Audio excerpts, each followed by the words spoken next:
एठारे स्वामी बदलाइबाकु बाध्य नचेत मिलिबो एपरि दंड। विवाह परे जदि स्वामी बाहर को जाए स्त्री स्वामी बदलाए, जे स्वामी बदलाइबनी ता पई रहिछि एपरि दंड।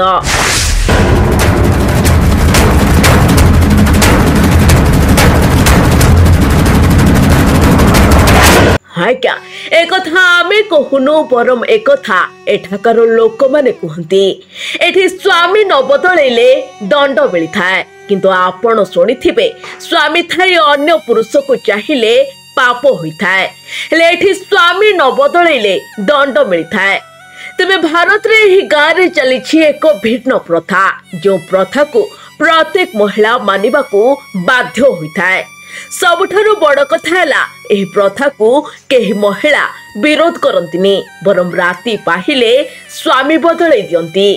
खाली सेतिकी नुहे, विवाह को नहीं विधिवत भावरे महिला मानकर सम्मति मध्य निया जाइथाए। विवाह परे जड़े स्वामी जदि बाहर को काम किंबा चाकरी करबा को जानती, अन्य जड़े घरे रही जमीबाड़ी कथा बुझंती, अबा बेल अबेल रे पत्नी को घर काम रे साहाय्य करंती।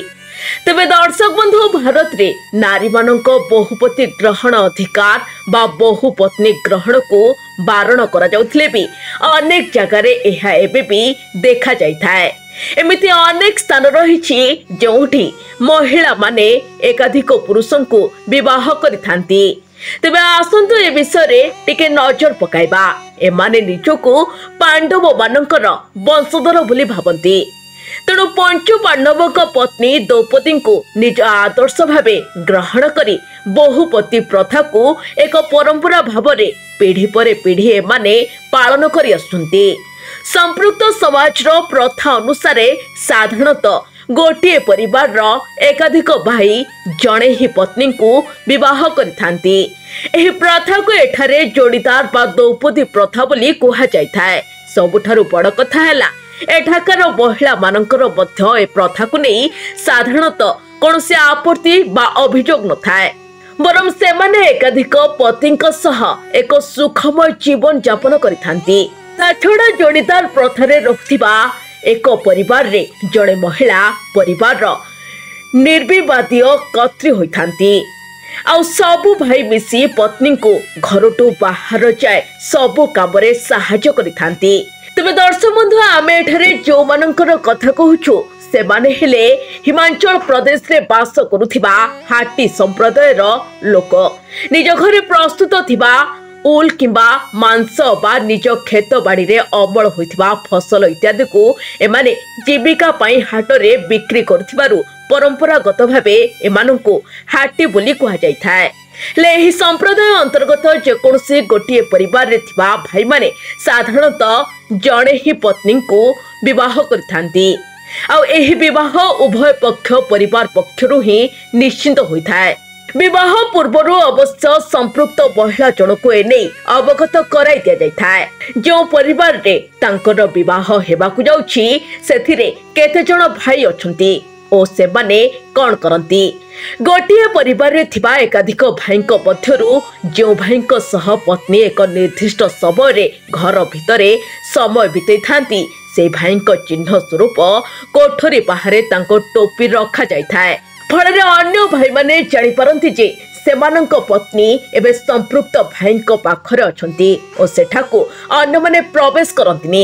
एही प्रथा रे जदि जड़े भाईक सह किछि अघटन घटे तेबे पत्नी को तांको पई शोक पालिबार आवश्यकता पड़ेनी किंबा तांको विधवा बोली ग्रहण करा जायनी। सबुठारु मजा कथा हैला एही प्रथा मानुथिबा अधिकांश परिवार रो महिला माने निजको सुखी और सुरक्षित बोली विचार करथांती। एसबु परिवार रे जन्मित शिशु मानक उपरे समस्त भाईक समान अधिकार रही थाए और पिलाटी मध्य निजर सबु बापांक निकटरू समान स्नेह पाई थाए। किन्नौर व्यतीत हिमाचल प्रदेश कैंथल चौपल और पुष्कर आदि अंचल बहुपति प्रथार एपर्यंत प्रचलन रही। तमिलनाडुर नीलगिरी अंचल में बास करुवा तोड़ा जनजातिर लोकों मध्य भी बहुपति प्रथा प्राचीन कालू चली आसुची।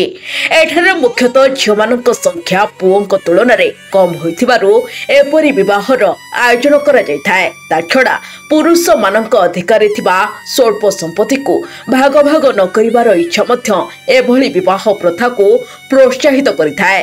तेबे तोड़ा संप्रदाय रे एही प्रथा अनुसार झीटी गोटे परिवार एकाधिक भाई को विवाह करने सह आवश्यक पड़िले परस्पर मध्य संपर्क नथिबा एकाधिक परिवार केतेक युवकों को मध्य विवाह करिपारिबे।